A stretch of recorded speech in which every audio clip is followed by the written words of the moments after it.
Gracias a ti. Muy buenos días a todos, muchas gracias por estar aquí. Lo comentaba ahora Yolanda, vamos a comenzar fuerte esta mañana, vamos a seguir hablando de mujeres inspiradoras y de esta soberanía digital ciudadana, hablando de un concepto apasionante como es el de la democracia líquida, la democracia participativa, a través de la inteligencia colectiva, del uso de la tecnología, con una, como decía, mujer muy inspiradora como es Liliana Carrillo. Ella nació en Colombia, aunque vive en Bélgica, es emprendedora social digital, fundadora de un montón de propuestas interesantes como es Collective Up, A Bit of Future, cofundadora de Shining Your Light y de otras muchas organizaciones de las que iremos hablando poquito a poco.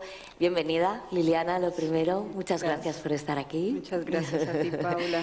Sí. Bueno, cuéntame, ¿cómo un buen día te pones a observar las hormigas trabajando con la inteligencia colectiva, empiezas a observar el trabajo de las hormigas y acabas convirtiéndote en cofundadora de la EDA, la Alianza Europea para el Desarrollo Digital? Bueno, pues imagínate que primero que todo nací en una región de hormigas, así que sí. Como buena gallega de hormigas también sé. Sí, nací en Santander, en Bucaramanga, y en esta región pues nosotros de hecho hasta nos comemos las hormigas, es verdad. Se confirma el rumor. Sí, sí, sí. Entonces nací en esta región en que observamos completamente este fenómeno, este montón de hormigas haciendo cosas espectaculares, y poco a poco esa experiencia, me imagino, de juventud que te queda. Así que empecé a observar estas hormigas y luego cuando estuve ya haciendo pues el doctorado en inteligencia artificial, yo me metí en el área de las hormigas, una cosa que se llama optimización de Ant Colony Optimization.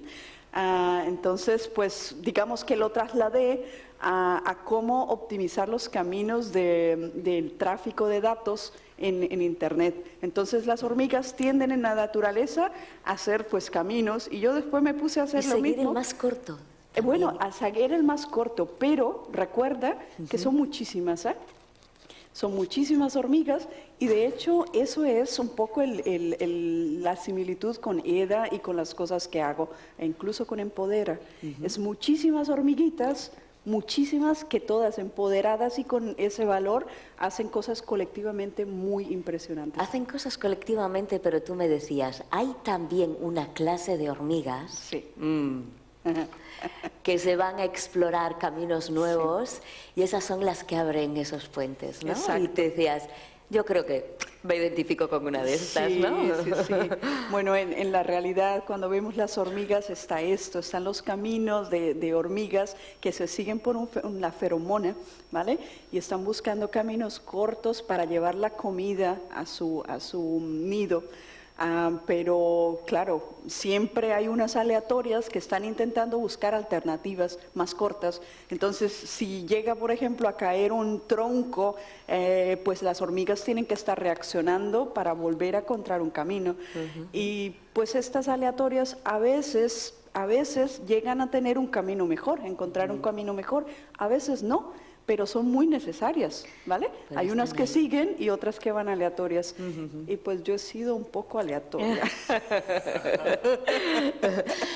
Bueno, en todo este trabajo que llevas desarrollando durante tanto tiempo con la inteligencia colectiva, dices, ¿no? En este libro, que además os recomiendo a todos porque os lo podéis descargar gratuitamente, y hay un montón de experiencias apasionantes de empoderamiento y de soberanía digital, podéis leer su testimonio ahí.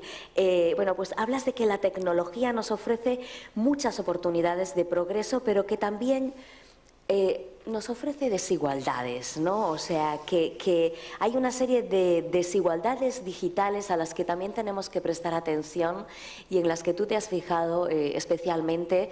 Dos tipos de desigualdades. Hablas de las desigualdades regionales y también de las desigualdades de género. Incluso cuando estabas trabajando en este desarrollo de los algoritmos alrededor de las hormigas, me decías que estabas en un grupo de 8 hombres y eras la única mujer, ¿no? Háblanos de estos dos tipos de desigualdades digitales. Vale, pues bueno, empecemos por ejemplo con la parte de las regiones, ¿vale?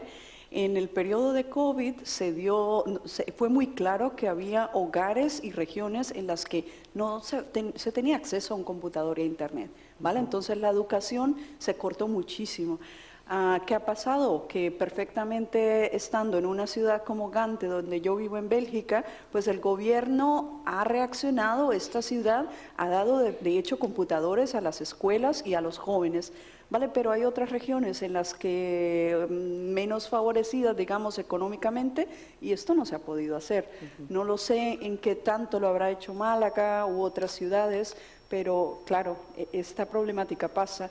Ahora, también lo otro es, por ejemplo, cuando estamos a nivel digital, trabajando a nivel digital, habrá países como, por ejemplo, Suiza, con una adquisición monetaria muy fuerte y que se llevan mucha inversión. En cambio, otros países que lo tienen menos, ¿vale? Entonces hay un desequilibrio allí y en el momento en que atraemos muchísima tecnología y conocimiento, pues estamos desbalanceando un poco también nuestra democracia de una u otra manera. Sí, como tener, por ejemplo, un Silicon Valley lleno de cerebros y después aquí se concentra muchísimo el poder Hablaba de Irina, decisión. ¿no?, ayer de la descentralización del poder. Claro, sí. ¿Y estas desigualdades también de género? La de género, bueno, esa empieza desde muy corta edad. Sí, lo hablábamos ayer, Paula, desde muy jovencitas, nosotras nos llegan juguetes que no nos estimulan a estar en la ciencia. O sea, para nada, es una cosa que desde muy corta edad estamos así, ¿vale? Sí. Y luego esto se ve poco a poco también en la literatura, cuando estamos mirando la literatura, por ejemplo, en español tenemos la palabra doctora y doctor, ¿vale? Y cuando vemos o tenemos científica o científico, pero cuando miramos la literatura o los libros de escuela, la mayoría de los patrones de los roles son masculinos. Entonces nos vemos en libros en que está el doctor y está el científico, pero nunca se nos muestra una científica, nunca se nos muestra como Carla, una chica trabajando. No, esto no lo vemos en los libros, ¿vale? Entonces empieza a muy corta edad y luego si vamos a carreras bastante matemáticas o físicas o ingenierías o técnicas, allí se encuentran muy pocas mujeres. Sí, y pues por ejemplo, yendo a charlas de blockchain, casi que siempre soy la única mujer. Y esto pues te impresiona de una manera, sí, sentirse la única en un sitio, como que te quita a veces un poco la voz, no sé. Claro, sí.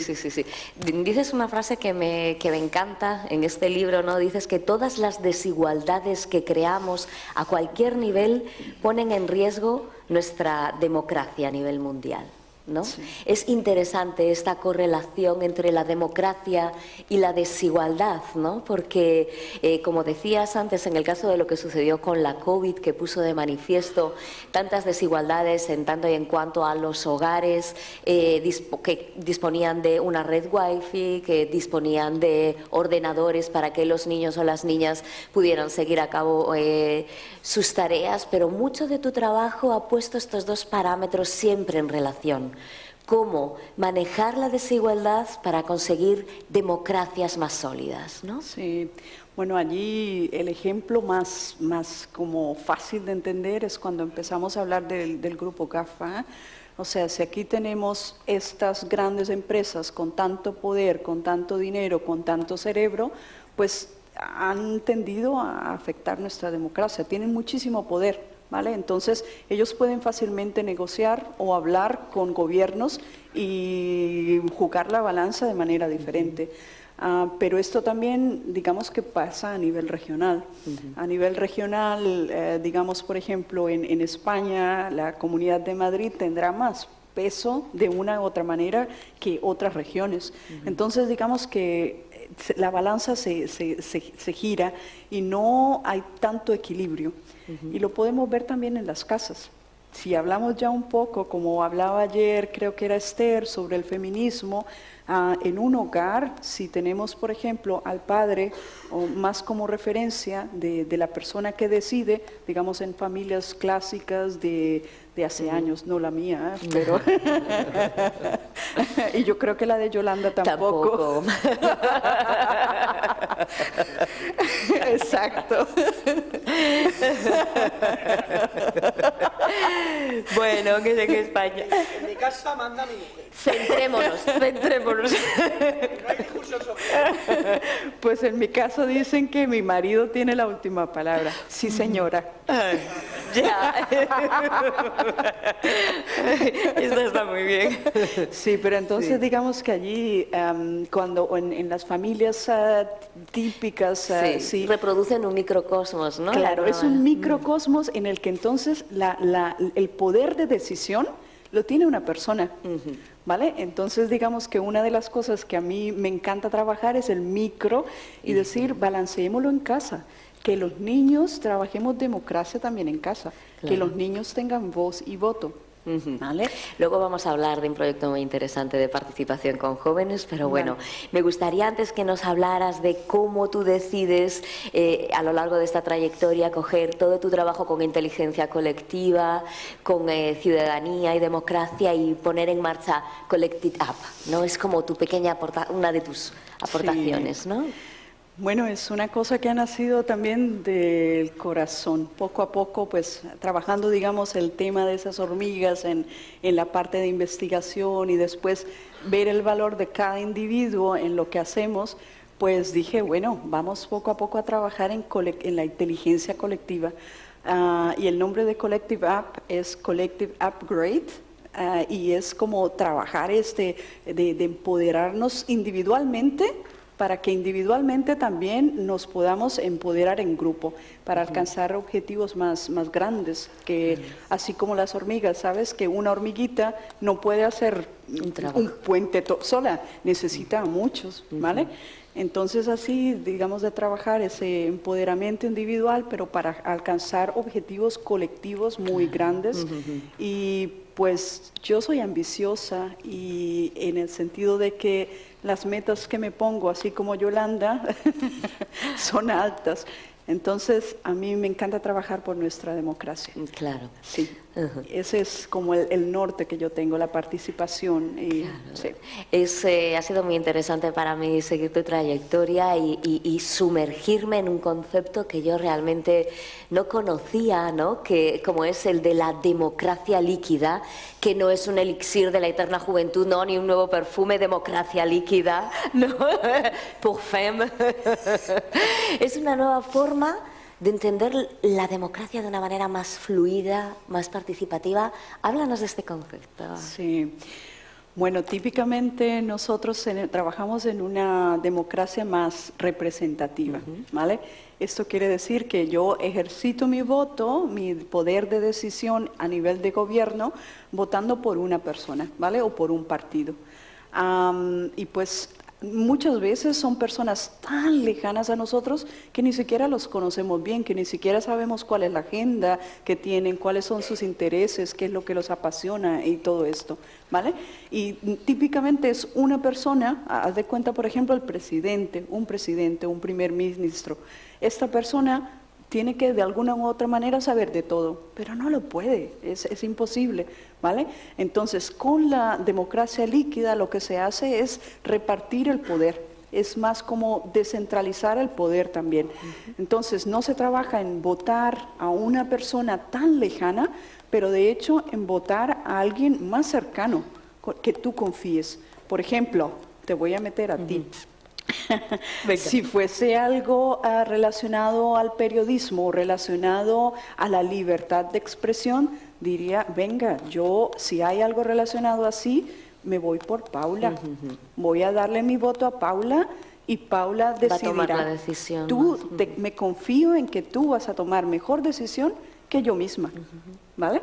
Entonces allí es esa confianza que te doy, decir, dale, yo sé que lo vas a hacer mejor que ¿Y yo. no pondría un poco en crisis el concepto que tenemos tradicional del funcionamiento de la política, en donde no elegimos un representante que muchas veces hay un montón de parcelas de las que no tiene conocimiento, ¿no? Sí. ¿No afectaría esto de alguna manera a la forma en la que tenemos de entender el trabajo de los políticos, de las políticas? Bueno, lo interesante allí es que tenderíamos a votar o por gente apasionada por algo, que saben muchísimo del tema, Haz de cuenta, por ejemplo, una Greta, ¿sí? Que si hay algo del clima, decimos, bueno, esta mujer está luchando por el clima más que nadie que yo conozca. Es muy joven, pero es una referente. Entonces tendería esta democracia a como una democracia que es líquida, que el gobierno fluye, ¿no? fluye, pero que también iríamos más como a expertos. Claro. Votaríamos muy de una u interesante. otra manera más por expertos en un tema. Ajá. Uy, Nos qué va rápido sacando pasa ya. el tiempo, por favor. Bueno. No me quiero quedar sin que nos hables de uno de tus últimos proyectos también en esta línea de el empoderamiento, de la democracia. Cuéntame cómo un buen día te pones a trabajar con tu hija y con Minecraft y creas un proyecto que has conseguido replicar a nivel internacional. Sí, es un proyecto que me llega al corazón, sí, es de participación ciudadana juvenil, o sea, trabajando en este tema de empoderarnos a manera individual, pero también trabajar para la democracia. Y entonces lo que estamos haciendo, lo empecé con mi hija en una exposición de arte, en un año en que ella no fue a la escuela. Mi hija tiene autismo y hay momentos en que puede ir a la escuela, otros momentos que no. Pero entonces nos mezclamos de alguna u otra manera, ella en casa, yo en casa trabajando y bueno, creamos algo muy bonito. Creamos un proyecto para co-crear ciudades juntas, en el que yo ponía la metodología de co-creación y yo como ingeniera informática instalaba todos los aparatos y ella creaba un mundo. El mundo que ella quería, hermosísimo. Y entonces empezó de allí, de no sé cuántos conocéis Minecraft, pero esto es un juego digital en el que se juega casi que con bloques y después se ven unos mundos hermosísimos. Pues así, entonces empezamos con este proyecto Youth for Bauhaus, en el que, digamos, se replicó eso mini que hicimos con mi hija, lo replicamos en ciudades. Entonces lo estamos haciendo en Eslovaquia, en Košice, lo estamos haciendo en Braga, Portugal, Bucarest, en Rumanía y en Gant, en Bélgica. Y trabajamos pues co-creación urbana, participación ciudadana con y los también con la recuperación de los espacios urbanos, ¿no? Porque trabajasteis alrededor del cauce de un río, ¿no? Sí, exacto. Entonces es el tema de la recuperación de zonas perdidas en las ciudades y, por ejemplo, en el tema que tenemos en común en todas estas ciudades que estamos trabajando es que tenemos un río. Entonces estamos trabajando en recuperar una zona perdida y que los jóvenes con esa energía tan hermosa que tienen de creación y de color y de positivismo, pues llegan allí con soluciones. Las soluciones nacen de los jóvenes. Nosotros ponemos como el formato, pero después las soluciones vienen de ellos. Además, ¿no? Como cuando sientes que la ciudad es algo que te pertenece de alguna manera, que es una sensación como que hemos perdido un poco, ya parece como que somos huéspedes simplemente, ¿no? En los espacios, pero que no nos pertenecen. Cambiar esa perspectiva, yo creo que cambia muchas cosas, pero me gustaría también preguntarte, aunque sea así muy rápidamente, ¿en qué medida, ¿no? Una sociedad con más participación ciudadana, que es algo en lo que también trabajas, puede contribuir a generar menos polarización? Ahora que hablamos constantemente de la desinformación, de la crispación en las redes, de todo el tema de las fake news, ¿cómo esta participación ciudadana puede generar menos polarización y ayudarnos a recuperar la confianza en ciertas instituciones? Sí. Bueno, primero que todo, el hecho de que estamos trabajando en la vida real con jóvenes ya nos saca de este mundo virtual en el que, sí, desgraciadamente tenemos mucho bias. Entonces, ¿cómo se dice bias? Mucho sesgo, sí, gracias. Entonces, este sesgo, de hecho, que está metido en Facebook y en tantas plataformas, nos lleva a polarizarnos muy fácilmente. Si le damos un me gusta a cierto tipo de información, el algoritmo nos va a llevar y a canalizar a solo que nos guste ese tipo de información. Y de hecho, a que solo nos ofrece ese tipo de información. Entonces, lo primero ahí es, nosotros estamos trabajando en el mundo real, ¿vale? Y lo otro es el sentido de que estamos creando comunidad. Entonces, estamos aprendiendo a valorar con los jóvenes y a escucharnos mutuamente esos diferentes puntos de vista. Entonces, ya entramos a un mundo en que estamos más colaborando y formándonos en un sentido de valorar también la opinión del otro y que no necesariamente estamos como tú eres A, yo soy B y tan divididos. Sí, y solo hay blancos y negros, blancos ¿no? y negros, no. Allí nos escuchamos y creamos en grupo. Sí. Co-creación. Bueno, seguro que tenéis muchas preguntas. Me parece una de las partes más enriquecedoras escuchar también que podáis trasladar vuestras preguntas a Liliana. Liliana, es un gusto saludarte. Yo soy Carlos Fernando Valencia, trabajo con la Universidad Pontificia Bolivariana de Palmira. Me encanta verte, una colega aquí. Sí. Algo muy interesante es que tú tomas mucho lo que plantea Simon Bauman, ¿no? En esto de la modernidad líquida. Y hay algo interesantísimo y de allí surge mi pregunta, del argumento en 30 segundos y te hago la pregunta. Sabemos que hoy en día, pues, hablando un poco desde el punto de vista sociológico, estamos pasando de unos estados sólidos que eran inmutables, que no se transformaban, a unos estados líquidos, y más aún en lo que estamos viendo hoy. Pero ¿cómo hacer para que no solo los jóvenes, sino todos los que estamos en esa transformación constante y queremos ver esa modernidad líquida, no vayamos a caer también en ese peligro de perder los valores esenciales que deben ser, de acuerdo a Bauman y escuchándote a ti, deben ser sólidos: el respeto por la vida, el respeto por el otro? Entonces, a veces podrían algunas personas en ese hiperdinamismo que nos da la nueva sociedad, el ciberespacio, cómo esos estados líquidos peligrosamente pueden caer en estados gaseosos que no se ven, que fluyen y no dejan nada. Entonces hay una línea muy peligrosa, obviamente, y por eso me encanta escucharte, pero ¿cómo crees tú que las nuevas generaciones no vayan a confundir estos estados líquidos? No en que tenemos que olvidar lo que se ha hecho bien en las ciudades, porque en ocasiones hay gobiernos que piensan que la transformación está en desconocer lo que está bien hecho. Y así como hay cosas para hacer, porque somos dinámicos, no estáticos, pues también es importante seguir la línea de aquellos proyectos sociales. Para finalizar, una de las cosas que pasa en mi país, y creo que pasa en la mayoría, es que grandes proyectos sociales se terminan simplemente porque el gobernador de turno es de otro color o otro partido político. Entonces, o se eleva a política para que perdure en el tiempo, o definitivamente se desconoce. Ahí hay un estado gaseoso y no líquido.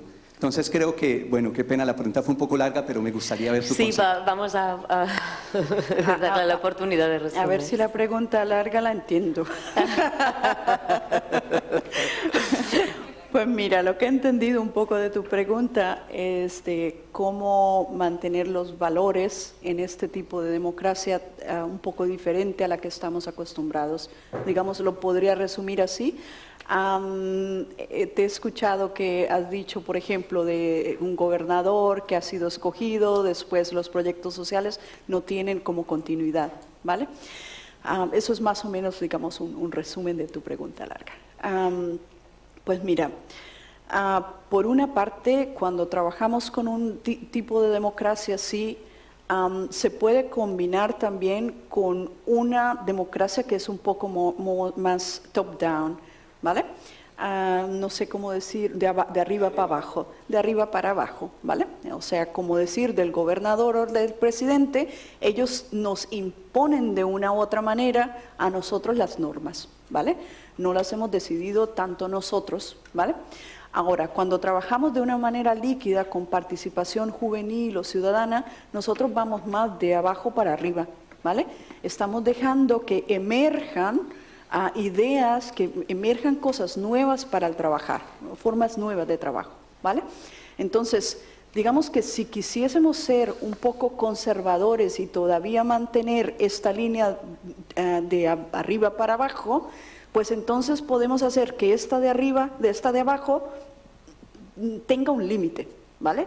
Por ejemplo, de decir, Nosotros por máximo en este gobierno que diseñamos, queremos que los jóvenes o que la gente participe hasta el nivel de escoger al Parlamento o que esta gente pueda llegar a ser parte del Parlamento, pero siempre vamos a querer tener un presidente, ¿vale? Ahora, la cultura y los valores son algo que diseñamos día a día y que estamos diseñando, es algo que cambia.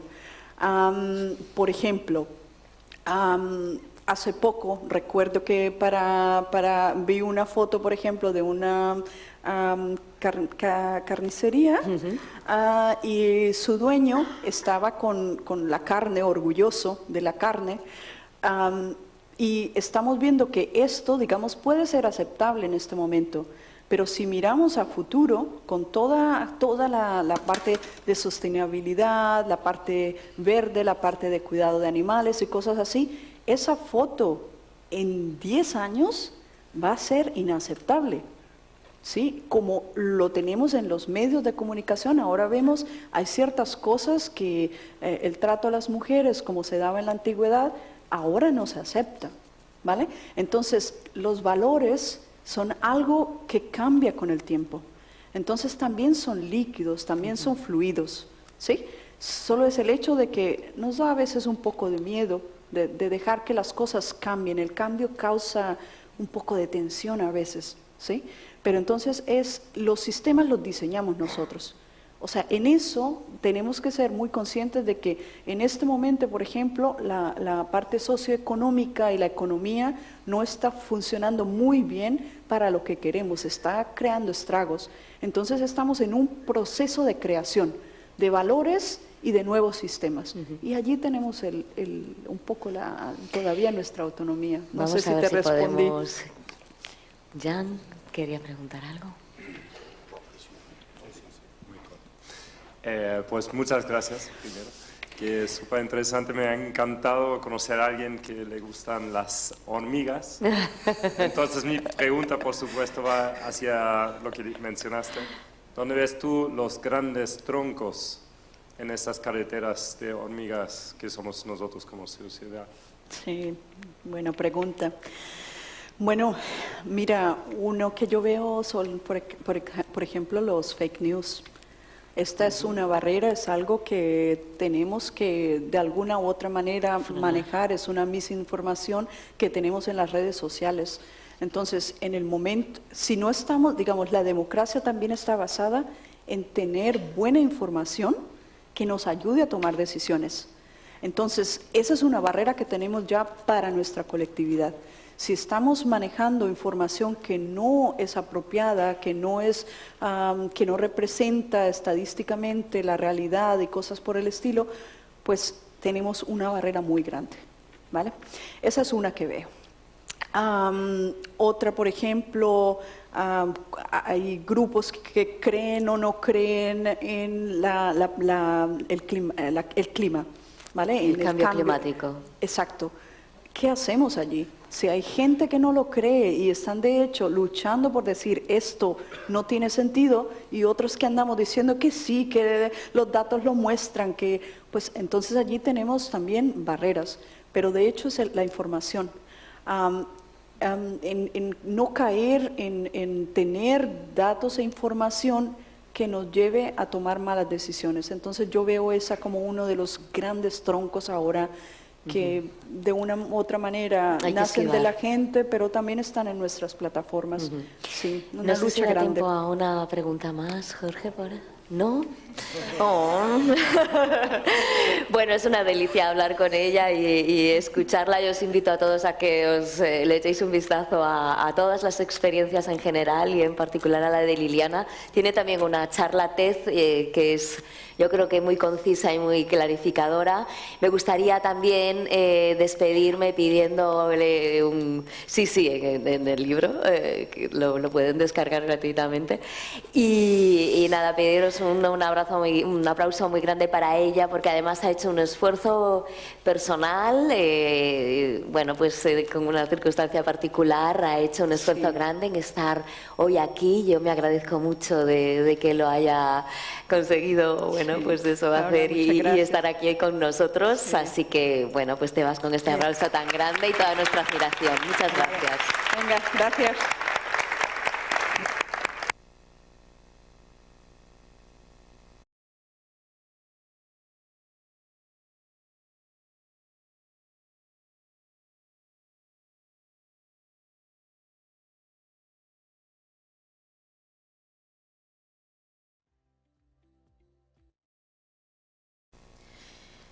Buenos días. Liliana me ha inspirado tanto que hubiera estado escribiendo solo sobre ella toda la mañana. Muchas gracias. Liliana camina cerca de aquella hilera de hormigas de Bucaramanga. Sueña caminos aleatorios, referentes para hermanas hormigas convertidas ahora en científicas. Niñas, niños que forman hileras y solas construyen puentes, cruzan bloques y alcanzan a contracorriente la otra orilla.